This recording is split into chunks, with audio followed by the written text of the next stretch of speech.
The Philadelphia Eagles come into this game at 5-5, and the Seattle Seahawks are 8-2. In this preview, I'm going to tell you it's not going to be easy, and we do need the right Eagle team to show up, and that includes all our injured players, or as many as we can get. But Vegas got us favored, and I'm going to tell you why it's not so crazy.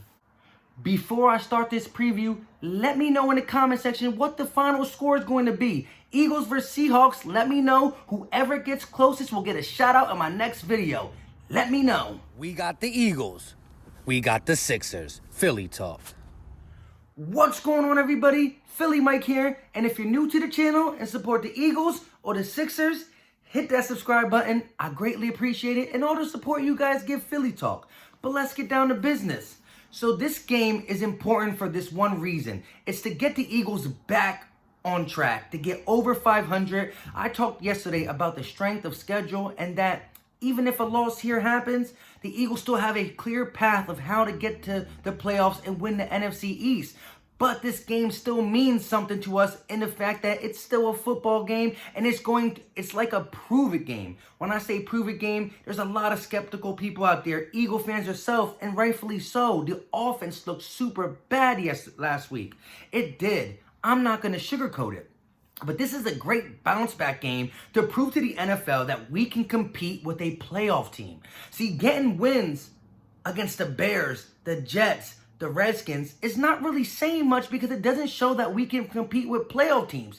Beating teams like the Bills, the Packers, and possibly the Seahawks will prove that we are capable of winning games. But it starts with getting healthy. It really starts with getting healthy. Because let's go over some of the numbers and why I want to see a bounce back performance from our offense. If you look here, the Seattle Seahawks, we're going to start with their offense, and that's where they shine. Their offense is good, and it's in the top categories of a lot of statistics.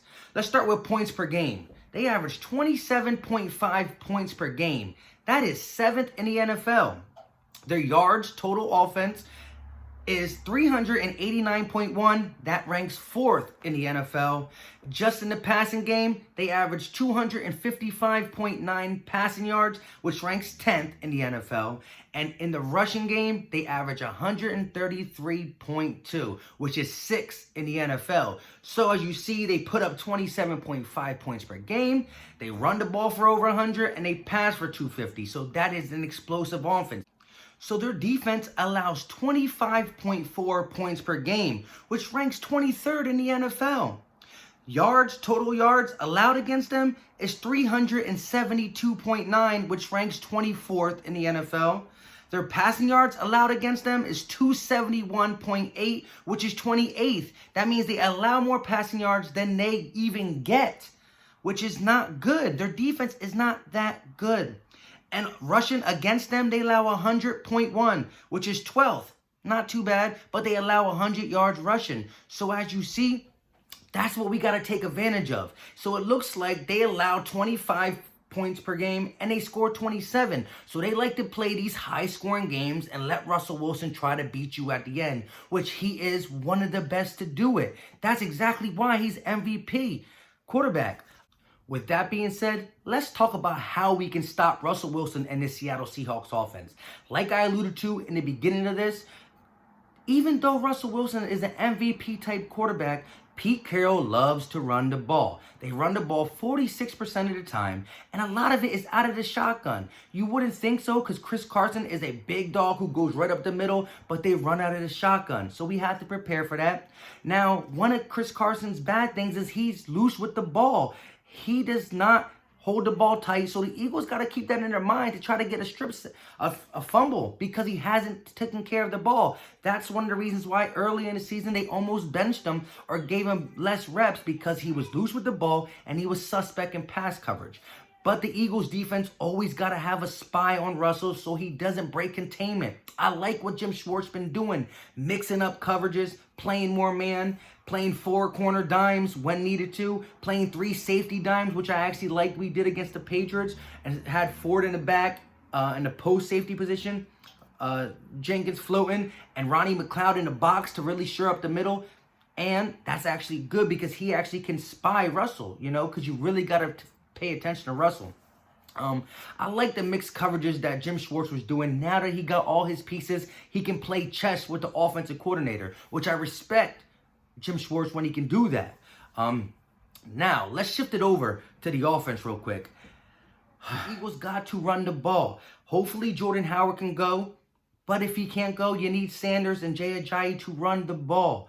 Because of the fact they're allowing 4.5 yards per carry. 4.5 yards a carry is not that good. So we have to run the ball on them. We can't shy away from it. Even though we might not have Lane Johnson, we still have to run the ball. It's as simple as that. It's going to help these receivers. It's going to make play action work better. The RPO and play action don't really work if you're not running the ball successfully. Nobody's scared of the run if you can't do it.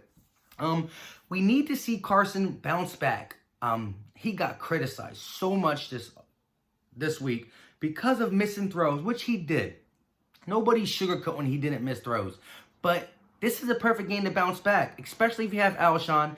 Seattle Seahawks can't really cover. They have two young cornerbacks in Trey Flowers on the right and Shaq Griffin on the left. And they actually have a nickel corner in Jameer Taylor, who they don't really like to play. The Seattle Seahawks defense is a 4-3 defense, and they run it about 70% of the time on first and second. So on first and second down, they're in their 4-3 base with Michael Kendricks in there instead of an extra corner. So we can really exploit them with Miles Sanders coming out the backfield. They're not going to do what Belichick did and put safeties and corners on him. So we have to use Miles now. We definitely have to.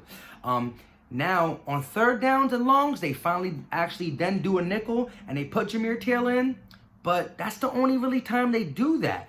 Most of the time, on first and second downs, they stay in their 4-3 because they rather have Kendricks on because they don't trust Taylor. So we can exploit that. We have to keep that in mind. Their secondary did get a little bit better as the season went on because they got safety Quandre Diggs from the Lions, who already played us. When we played the Lions, he was there. He's a pretty good player at just ball hawking and moving around. So they use him a lot like that. So we do have to pay attention for that. But the Seattle Seahawks normally like to play single high safety, cover 1, and cover 3 zone. Recently, they have been blitzing more because the pass rush wasn't working early in the season. So they've been playing a little bit more man, a little bit more blitz. I can definitely see them trying to blitz us for the simple fact we all know we got no receivers. Every team that we play know that. So they're going to do a lot more cover zeros and just, not be afraid to blitz and play man because they feel like their corners should be able to hang with our pedestrian receivers. It's just as simple as that. So we do have to get balls out early on man coverage.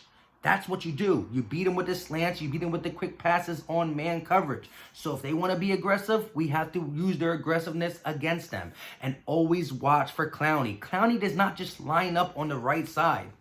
They move Clowney around kind of like the Chicago Bears move Khalil Mack around. They're constantly moving him, trying to get him to go in the middle on stunts. So you have to be aware that he's not going to just be on the right side, because I know we talked about using Andre Dillard on the right side if Lane don't go. Again, we have to run the ball. It's going to protect Wentz. It's going to protect these receivers. It's going to protect everything. And like I said in 100 videos that I've done already, the Eagles are undefeated when we rush for more than 93 yards. So 5 times we rushed for more than 93 yards, and 5 times we didn't rush for more than 93 yards, or we just abandoned the run and we failed to win. So we have to keep the run game. When your wide receiving core is this bad, you have to protect them with the run. You have to protect them with quick early passes to get their confidence up, get Wentz confidence up, and then you go about your business. But let's touch on the receiver thing. Nelson Agholor didn't practice again today. Either did Lane Johnson, but we'll stay on the receiver. I also want to talk about the burner account that people are talking about. Honestly, guys, I don't believe he did it because I don't think he's that stupid and foolish to do that. He deleted his Instagram account because he can't take the backlash on the football front. And some people go overboard. But yes, he deserves the criticism on football because he's been playing horrible. But if you ask me, I don't believe it was real. It was crazy what was being said on there. But I'm going to tell you, if it is real, he has to be gone yesterday. Yesterday. Because that's some baby shit that we don't allow in Philly.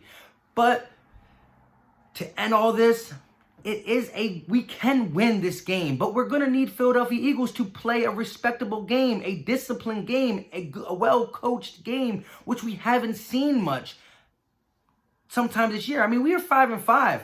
5 times we played with respect, and the other 5 times we shot ourselves in the foot. So what Eagles team is going to come out there? I don't know. But it's prediction time. And again, if I'm betting with my pockets, I'm taking Seattle. But when betting with my heart, I do think we can win this game. I think we can prove to people that we can compete with playoff contenders. We beat the Packers. We beat the Bills. They're decent teams. The Packers are a good team. With that being said, I got the score being 30-27 Philly. A close, kind of high-scoring game. Carson bounced back. The coaching staff bounced back. The receivers have a subpar game, and we run the ball. So I got it 30-27. Let me know in the comments, what do you think the score is going to be?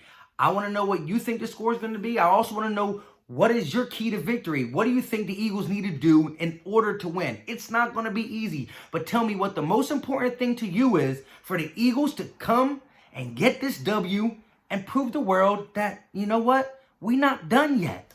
So at the end of the day, you already know what time it is. Let's go Eagles. We out.